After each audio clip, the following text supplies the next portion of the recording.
పల్నాడు జిల్లా చిలకలూరిపేట తహసీల్దార్ ఆఫీస్ దగ్గర వైసీపీ ధర్నా చేపట్టింది. పెరిగిన పెట్రోల్ డీజిల్ ధరలు తగ్గించాలని డిమాండ్ చేస్తూ వైసీపీ శ్రేణులు ధర్నా చేపట్టారు. ఇదే విషయంపై తహసీల్దార్ కి వినతి పత్రం అందజేశారు. దేశంలో ఎక్కడా లేని విధంగా ఏపీలో ధరలు అధికంగా ఉన్నాయంటూ మాజీ మంత్రి విడుదల రజనీ తీవ్ర స్థాయిలో మండిపడ్డారు. కేంద్రంలో ఉన్న మీ భాగస్వామితో మాట్లాడి ధరలు తగ్గించాలని టీడీపీని డిమాండ్ చేశారు.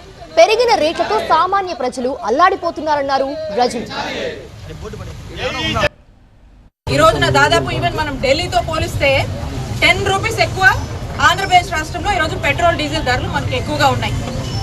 అంటే 10 రూపీస్ వరకు కూడా ఎక్స్ట్రా ఉంది. మిగతా అన్ని రాష్ట్రాలతో పోలిస్తే 3 రూపాయలు, 5 రూపాయలు, 7 రూపాయలు ఇలా ఏదో ఒక రాష్ట్రంతో మనం కంపేర్ చేసినా కూడా ఆంధ్రప్రదేశ్ రాష్ట్రంలో విపరీతమైన ధరలు. అందుకే నేను అంటున్నాను, ఆంధ్రప్రదేశ్ రాష్ట్రం పెట్రోల్ డీజిల్ ధరలు పెంచడంలో నంబర్ 1 స్థానానికి చంద్రబాబు నాయుడు గారి నాయకత్వంలో చేరిందని నేను అంటా ఉన్నాను. ఇక్కడ మీరే ఉన్నారు, ఆ పైన పొత్తు కూడా మీరే ఉంది. ఓ రకంగా చెప్పాలంటే డబుల్ ఇంజన్ సర్కార్ అనే అనొచ్చు మనం కూడా.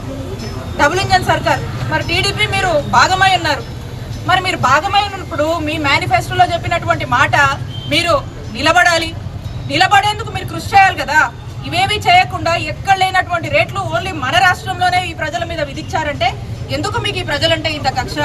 లోకేష్ గారు పెట్రోల్ బంక్లకు వచ్చి సెల్ఫీలు తీసి పెట్టారు కదా మీరు మా హయాంలో. మరి ఈ రోజున దేశంలో ఆంధ్రప్రదేశ్ రాష్ట్రం పెట్రోల్ డీజిల్ ధరలలో ఆకాశాన్ని అంటుకొని నంబర్ 1 ప్లేస్ లో ఉంది. మరి మీరు నంబర్ 1 ప్లేస్ లో ఉన్నారని వచ్చి పెట్రోల్ బంకుల దగ్గర సెల్ఫీలు దిగి పెట్టండి లోకేష్ గారు అని మేము అడుగుతా ఉన్నాము.